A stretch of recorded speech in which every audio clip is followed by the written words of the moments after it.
Realmente está conosco o deputado estadual e pré-candidato ao mesmo posto, Pepe Colasso. Tudo certo, Pepe? Bom dia.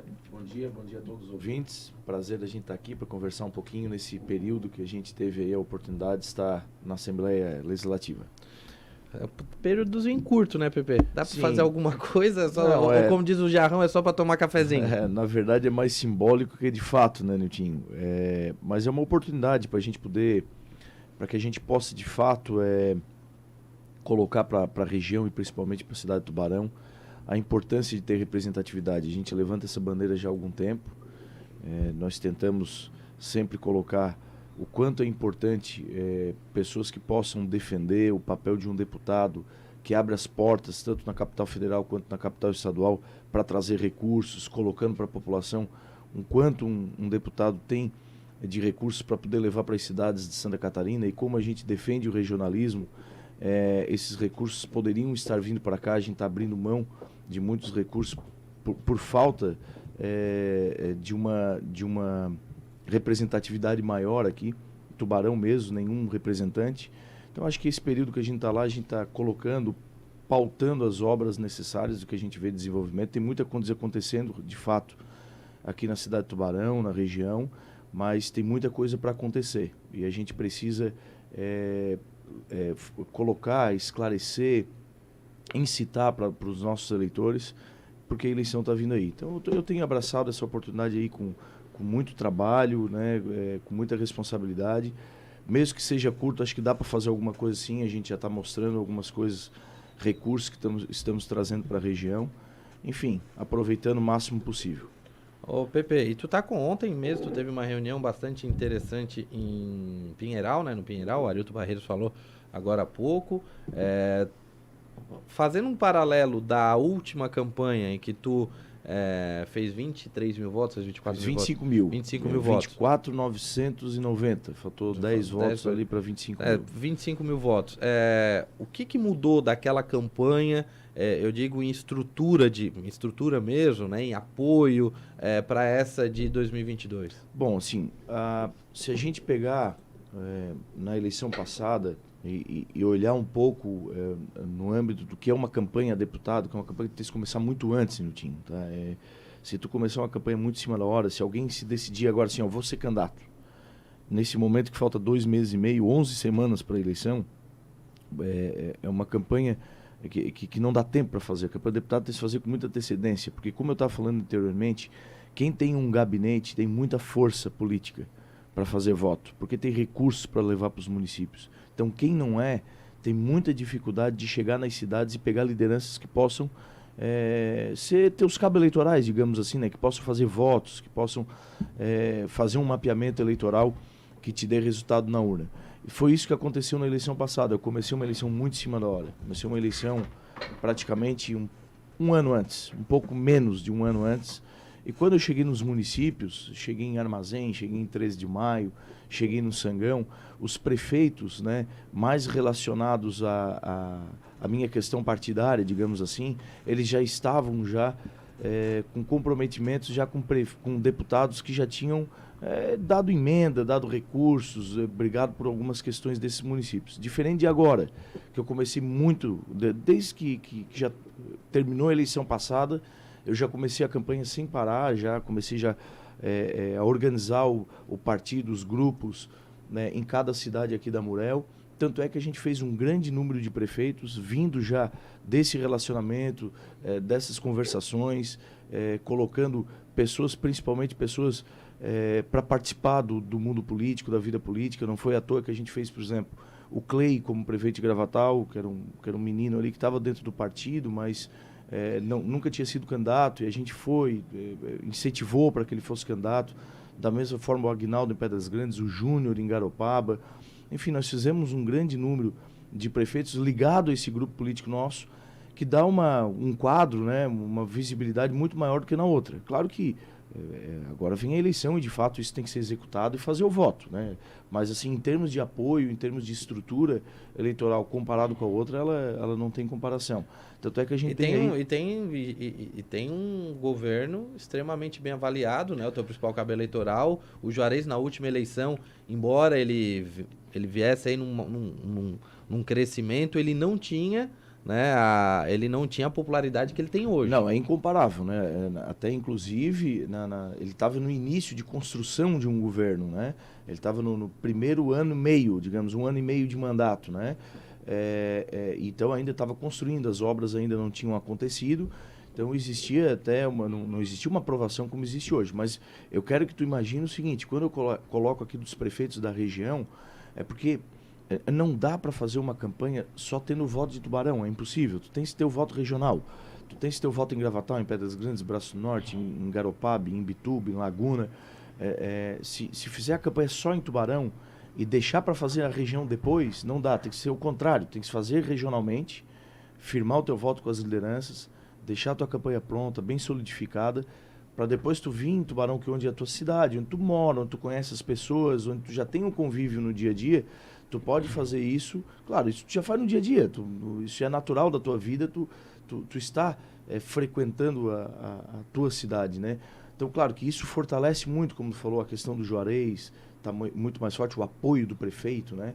A questão, né, do governo como está bem, esse apoio dele, isso dá uma transferência de voto com muito mais peso do que na eleição passada. Mas é importante também a gente avaliar que a campanha está montada fora de Tubarão. Isso nos dá uma esperança de sairmos com uma votação muito boa lá e aqui. Vai ter alguma dificuldade na questão partidária, Pepe, por conta dessa disputa, né? Juarez e Amin, a gente sabe que tem uma... Como é que está essa situação para ti? Isso te afeta de alguma maneira? Ela afeta, sem dúvida alguma, essa questão interna partidária, né? Essa disputa, digamos assim, dentro do partido, ela acaba respingando para quem é candidato. Eu sou candidato, né? Mas eu tenho tentado conduzir isso com muita responsabilidade, maturidade. Eu e o Juarez, a gente tem conversado muito sobre isso. É de se reconhecer essa postura do prefeito, reconhecendo aí a quantidade de recursos que vieram para a cidade com o governador do estado. Outra questão, nós temos um governador que é daqui, né? Ele é de Tubarão, então essa manifestação do Juarez ela é justa, ela né, como eu falei, eu não vejo, não fico até surpreso por essa questão da manifestação do Juarez, por gratidão mesmo, por o município tá pujante aí, tá cheio de obras, né, tá crescendo, tá se desenvolvendo. É claro que eu tenho uma posição partidária, como eu falei, eu e o Juarez, a gente tem feito isso com muita responsabilidade, muita conversa, para que possa ter o menor possível desgaste na questão interna do partido. Mas essa questão do desgaste do partido, como é que vai ficar? Porque eu até comentei esses dias que vai ficar um negócio meio... A tua base eleitoral é aqui em Tubarão, né, Pepe? Sim. Como é que a gente vai imaginar o grupo político de vocês trabalhar? Porque tu vai pedir voto para mim, o Juarez vai pedir voto para o Moisés e o Caio para o Jean. Como é que vai... O grupo de vocês, como é que vocês vão trabalhar aí? Primeiro assim, primeiro que eu tenho meu partido, o Caio tem o partido dele, mas a nossa bandeira que a gente levanta acima de tudo é fazer deputado daqui. O Caio é candidato a deputado federal, eu acho que Tubarão vai ganhar muito, tenho certeza que Tubarão vai ganhar muito, a região vai ganhar muito, tendo um deputado federal, a gente não tem ninguém aqui, né, na região. E a mesma forma, deputado estadual, nós não temos ninguém em Tubarão e baixa representatividade regional.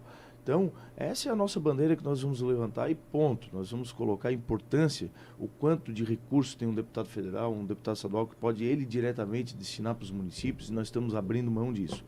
É claro que essa questão agora do governo do estado, nós vamos respeitar a particularidade de cada um. O Caio tem o candidato dele através do partido dele, eu através do meu, e a posição do prefeito, né, que é reconhecível, né? Infelizmente, meu partido está tendo um rumo diferente daquilo que eu pensava que iria ter. Mas eu vou respeitar a questão partidária. Mas, acima de tudo, Niltinho, eu vou falar um pouquinho aqui, como sempre diz o meu pai, o Gijo, o Galo Velho. Não vamos sofrer antes do tempo. Não vamos sofrer por antecipação. Ele fala muito isso quando o Fluminense joga. Não vamos sofrer antes do tempo. Então, ainda tem as convenções partidárias. Esse mês agora é um mês de muitas conversações entre os partidos, entre as coligações que vão acontecer. E vamos ver ali na frente o que é que vai dar. Dia 23 agora, já é sábado, né? as convenções, né? Sábado agora, né? Sábado agora, mas vamos ver o que vai acontecer até sábado. Se realmente vai ser sábado, né? Vamos... Porque tem até o começo de agosto, né? Isso, tem até dia 5 de agosto. Então, muitos partidos estão se posicionando agora com suas respectivas candidaturas, e isso é importante, né? Por exemplo, o meu partido também se posicionar assim é muito importante. Fortalece a nominata de deputado, tanto federal quanto estadual. Então, isso instiga para que a gente tenha bons candidatos, fazer uma boa bancada. Mas é difícil fazer uma avaliação agora, né?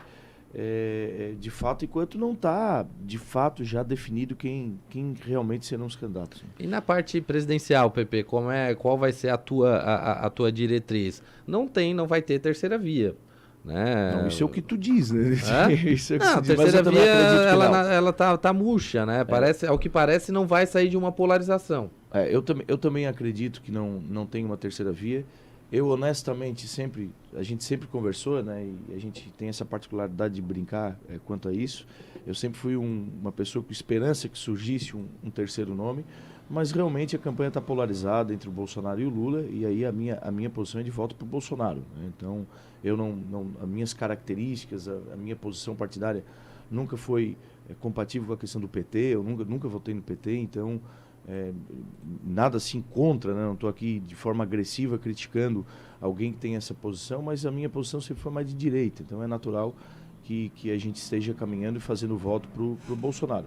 Ainda com aquela último fio de esperança ainda que mas pode surgir um nome. Mas acho difícil. Também concordo com o Niltinho, acho que mas o teu partido vai fazer parte da base de apoio do Bolsonaro. Já faz parte de apoio da base do Bolsonaro, né? Até porque o PP, o antigo PDS, né, Nutinho, sempre foi um partido mais conservador, né? Partido mais ligado à questão da agricultura, da questão dos princípios de família. Sempre foi um partido mais de direita no Brasil. Então, dificilmente nós não encaminharíamos dessa forma. Deixa eu te perguntar a respeito do deputado eleito, digamos assim, né? O PP elegeu, assume a Câmara. Teu posicionamento em relação a algumas questões polêmicas que a gente tem hoje aí no Congresso Nacional. Fundo partidário, emendas parlamentares, que foi uma discussão na última semana, especialmente, tomou muito conta. Como é que tu te posiciona em relação a isso? Assim? Primeiro que eu vou ser deputado estadual, não federal, essas pautas são federais. Né? Mas, inverti tudo aqui, sim, perdão. Troquei tu com o Caio. Não, mas a gente não pode deixar de ter o nosso posicionamento. Até porque o peso que tem um deputado, a tribuna, quando usa, essas discussões passam por nós e nós temos peso também nas decisões do partido. Eu sempre fui contra a questão do fundo, porque foi feito lá no tempo do PT. Né? E eu sempre digo o seguinte, quando fizer o fundo partidário vai ser uma perpetuação de poder. Porque quem ganha o fundo partidário, quem controla o fundo partidário, é quem está no poder. Que são os dirigentes partidários, são os deputados atuais. Por exemplo, eu que não sou deputado ainda e quero virar deputado, né? Fica difícil entrar, quebrar essa barreira, pegar uma parcela lá desse recurso para poder usufruir da minha campanha. Só aqueles que já estão como deputado é que vão fazer a divisão desse bolo. Isso é um crime, nós fizemos o inverso. No Brasil nós cortamos a possibilidade dos CNPJs, das empresas, poderem investir num candidato ou não, e assim é nos Estados Unidos. Nos Estados Unidos é abertamente, eles fazem campanha na televisão, vão ali na Rede Globo, vem aqui na Hiper FM, eu quero patrocinar, ainda pedindo o seguinte, empresários, por favor, você cidadão que quer investir na minha campanha, pode investir na minha campanha. Aqui no Brasil fizeram o contrário, fizeram nós pagarmos imposto para pagar a campanha a campanha eleitoral, né? Então, sempre achei isso, meu posicionamento sempre foi contrário a esse, da mesma forma as emendas, né? As emendas parlamentares, o que eu falei anteriormente aqui? É muito difícil para quem não é deputado, quem não tem um mandato de deputado, concorrer com quem já é. E aí eu coloquei o exemplo da minha eleição passada, que quando eu cheguei nos prefeitos aqui na região, que eu bati na porta dos municípios, na porta de um vereador, o prefeito ou o vereador já dizia, mas o deputado tal já passou aqui, já me deixou uma emenda de 100 mil, o fulano já passou aqui, já me deixou uma emenda de 150 mil, e aí tu não tinha o que deixar, tu não tem essa força para deixar. É uma inversão, né? Enquanto você devia ter uma divisão do bolo tributário mais justa no Brasil. Enquanto tudo que tu paga de imposto, tu paga no teu arroz, no feijão, na gasolina que tu compra, 65% fica no governo federal e apenas 12%, 13%, no máximo 14% ficam nos municípios, o que ocasiona? Ocasiona que o dinheiro vai tudo para lá, e aí tu tens que ir de pires na mão, pegar o avião e lá em Brasília ou Florianópolis fazer com que os recursos voltem para cá. Deveria ser o contrário. Deveria ficar os recursos aqui. Daí você não precisaria ter toda essa mazela que existe hoje no Brasil. Por isso que existe essa fábrica de emendas que são colocadas no Brasil, porque a divisão do bolo tributário está lá. E outra coisa também, nada mais é também do que fazer o legislativo executar aquilo que é do executivo, né? É responsabilidade do executivo. Então, o executivo que deveria estar destinando os recursos, né? Ele foi eleito para isso, o legislativo foi para legislar, para fiscalizar. Claro que sim, para ter influência, sem dúvida alguma, mas não diretamente como é no país. Esse lance da emenda é um absurdo, né? Com Não deveria existir. Tu já foi prefeito, né, de Tubarão, ele acaba engessando o orçamento e hoje nós temos aí das receitas do município, 25 vai direto para saúde, 15 para educação, 50 para custeio da folha de pagamento, sobra menos de 1% para investimento. Eu acho que isso em todas as esferas, né? Mas... Sim, mas isso não isso é outra questão ainda, né? Mas o que eu quero te dizer é o seguinte: o dinheiro para investimento hoje é menor do que o Aí tu tem que pegar dinheiro. Até eu estava ouvindo uma entrevista com o atual ministro da Infraestrutura, o que ficou no lugar do Tarcísio, o Marcelo. Ele disse o seguinte: olha, quem quiser pleitear alguma obra do seu estado, cobre da bancada federal de cada unidade, porque nós não temos grana para investimento, não sobra, o orçamento fica a capacidade engessado. de investimento, é isso mesmo. Por quê? Porque, primeiro, já, acho que colocasse bem aqui, ele é todo já destinado do que um prefeito tem que fazer, tantos por cento para a saúde, para a educação e assim vai indo, e depois aquilo de investimento sobra muito pouco. Aí tu tem que fazer o quê? Tu tem que ir lá pegar, tu tem que ir lá pedir. É por isso que é importante ter representante. Nesse modelo que a gente tem hoje no país, aí eu vou voltar um pouco no assunto que a gente estava falando lá no começo. Uma cidade não ter um deputado é um crime. É um crime. É um crime porque tu não tens influência para pegar o recurso. E quando é que vai mudar esse modelo que existe no país? Muito difícil mudar. Porque quem se elege não quer mudar. Sim. Porque vai ter esse poderio na mão para se perpetuar, né? Então, é um crime para a cidade, uma região hoje, a falta de representatividade, porque sem isso não vem. Aí o prefeito, como falou o Niltinho, vai ficar só ali, obedecendo aquilo que está na lei, para investir tanto aqui, tanto ali, e deu, pagar folha no final do mês. Hoje o deputado estadual, ele tem porque o federal, se eu não estou enganado, é 16 milhões por ano, ele pode indicar de emendas, né? Fora as secretas. Fora as secretas, né? Fora aquela por baixo do ano. O estadual, ele tem uma quantidade ou isso é determinado de acordo com o orçamento? Eu converso muito com o prefeito de Juarez sobre isso, porque na época do Juarez como deputado não tinha. Só para que tu tenhas uma ideia... porque agora os estaduais também têm as emendas impositivas. Por isso que eu estou perguntando. Que antigamente não tinha. Nesse mandato agora, cada deputado já teve aí a possibilidade de distribuir mais de 80 milhões de reais. Cada um?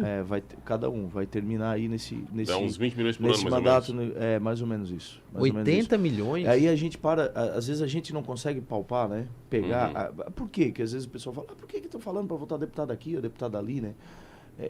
A gente está abrindo mão disso. Eu sempre coloco como exemplo, veio uma deputada aqui em Tubarão, dá uma verba aqui para nós, ela deu uma emenda de 300 mil reais aqui para nós, um cheque de 300 mil, eu sempre brinco com cheque, mas é uma emenda, né?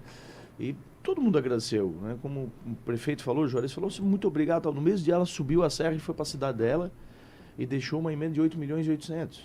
Então essa é a diferença. Olha o que nós estamos abrindo mão. 80 milhões teve um gabinete de um deputado agora com distribuição, né? E nós não estamos... 80 milhões é um Finisa.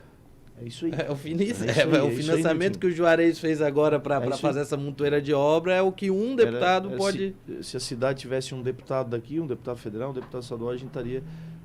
talvez já não teria preciso ter pego o Finisa, né? É verdade, um Finizinha. Outra coisa que sempre é discutida é a quantidade de diretorias que a Assembleia Legislativa montou, né, Felipe? A gente sabe, Pepe, que tem ex-deputados, assim, são, acho que, sei lá, acho que tem quase 20 ex-deputados que foram chamados para ser algum cargo grande na Assembleia. É difícil meter a mão nisso também, né? Porque tem aquela coisa do valor é da Assembleia, como... Sim. Aliás, eu vi o Bruno Souza falando disso, não é da Assembleia, é tudo dinheiro público, mas o pessoal, não, é dinheiro que é da Assembleia, administra como quiser, e é difícil mexer nisso porque se acomoda aí uma liderança partidária, alguém vai se acomodando lá. Eu estou conhecendo agora a casa, né? Como funciona a Casa Legislativa e claro, a gente vê que tem muita proteção nessas questões ali. Eu não conheço ainda como é que são esses encaminhamentos políticos lá dentro. É que me parece sempre que protege quem já foi ou quem, né, perdeu estar lá. Eu nunca fui funcionário da Assembleia. Mas, é claro, a gente tem que tentar reduzir, sempre levantar a bandeira de que essa é a perpetuação, como a gente estava conversando aqui antes, né? A Assembleia é uma casa que é pesada, ela tem um custo enorme aquilo, né? Não só a Assembleia, né? Tribunal de Justiça, Tribunal de Contas. Né? Que a Assembleia é a única que a gente elege, é a única que a gente tem esperança de mudar. A Assembleia nossa é a terceira mais cara E tu tivesse, falando em Assembleia, presidente da Assembleia, tu teve um fato que tu teve aquele movimento todo pela redução da estrutura da Câmara de Vereadores.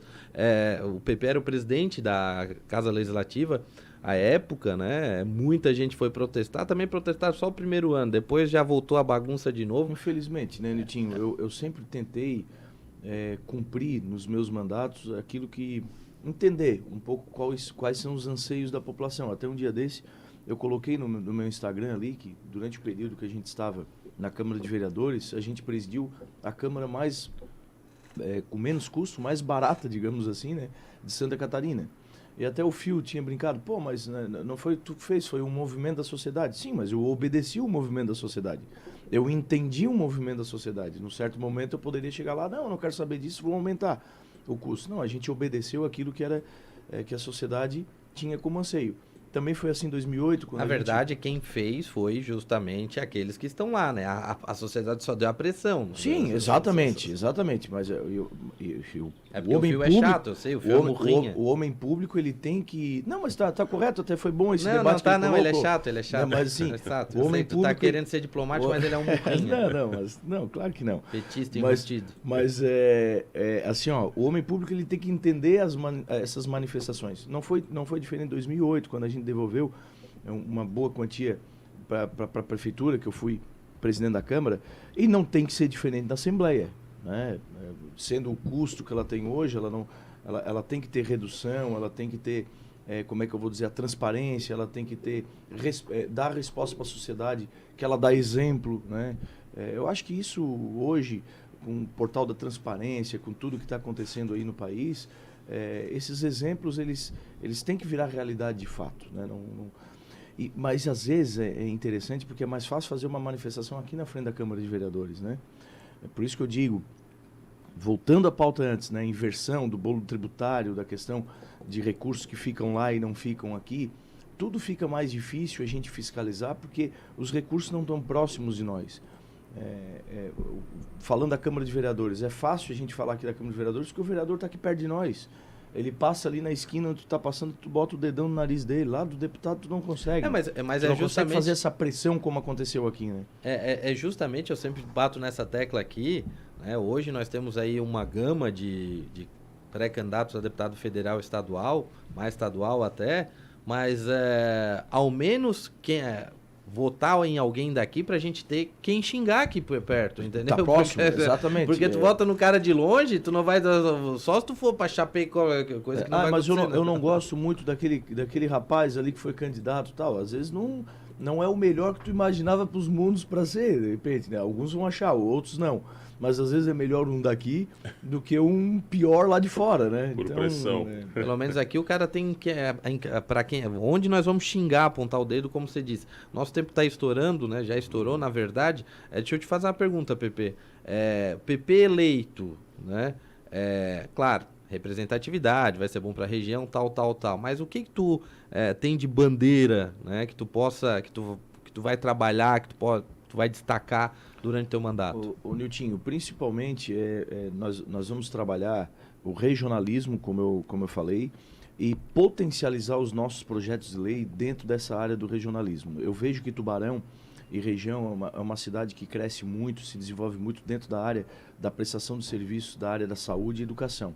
Nós temos projetos já, que inclusive estamos apresentando uns agora, e queremos evoluir isso no mandato, projetos que evoluam a questão de inovação dentro dessas áreas específicas que possam potencializar a nossa juventude com geração de empregos.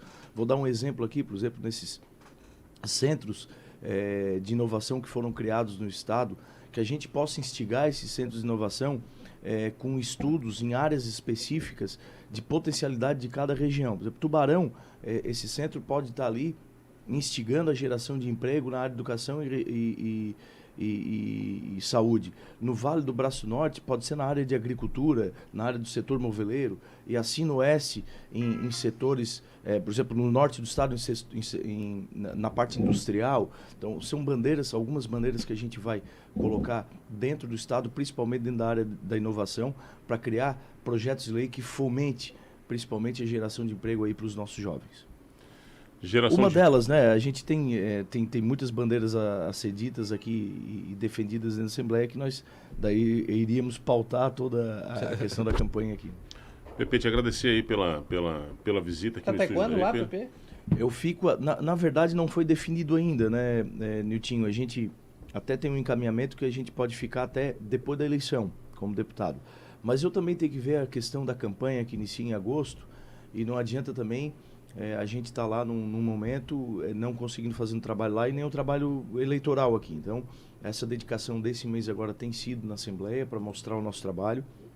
Estamos aí defendendo obras regionais semanalmente lá. Inclusive, já conseguimos anteriormente a distribuição de alguns recursos aqui para a região, como Gravatar 1.200.000, Armazém 600.000, que foram para pavimentações. Sangão também, 1.600.000 para pavimentações. Paulo Lopes, sempre nessa questão regional. Estou colocando algumas questões aqui. Estamos na defesa agora. Essa semana será uma semana de desentravar algumas coisas que estão acontecendo em Florianópolis, como a questão da revitalização do final da Marcolino Marques Cabral, porque o prefeito Juarez ele quer fazer essa revitalização já na inauguração da nova ponte. Também a questão da construção do Corpo de Bombeiros, e estamos com um problema na questão do IFAM relativo à obra da Congonha, que a gente está lá também fazendo um trabalho para que isso possa... Acharam um samba aqui, né? Tem acharam as conchas, mas precisamos ali desenrolar, mas eu acredito que a gente possa rapidamente já fazer isso. Enfim, esse é o papel do deputado também, né? Que a gente esteja lá destravando algumas questões que às vezes a burocracia, infelizmente, na administração pública é exagerada, mas eu acredito que a gente fica aí apenas no mês de julho e mês de agosto, né? No mês de setembro a gente até saia para poder se dedicar ao período eleitoral. Apresentar o trabalho. Bom, Pepe, 8h40, estouramos aí quase 15 minutos já o tempo, mas te agradecer, sempre bom conversar contigo. Obrigado, bem-vindo aí. Obrigado aí a oportunidade, né, dada, e espero aí a gente poder ter a opção aí de estar mais vezes aí para colocar aí aquilo que as bandeiras que a gente defende. Tem aquela maquininha gostosa de café ainda lá, não? No gabinete. Não, lá no gabinete. Eu não sei, mas aqui tem. Não tem. Não tem? Barbaridade. Como diz o Douglas, assim, ó, o bom da sociedade de eleger o PP é que sempre quando ele ganha, acaba as coisas. Quanto a maquininha de café aqui daí, porque tu elogiou, tira o olho, que a rede acabou de vir de Floripa, ela não vai voltar para lá, segura aí. Aí foi a primeira coisa que eles chegaram lá. Cadê a maquininha do gabinete? Não tem mais maquininha. Barbaridade. Mas esse cafezinho aqui tá bem melhor.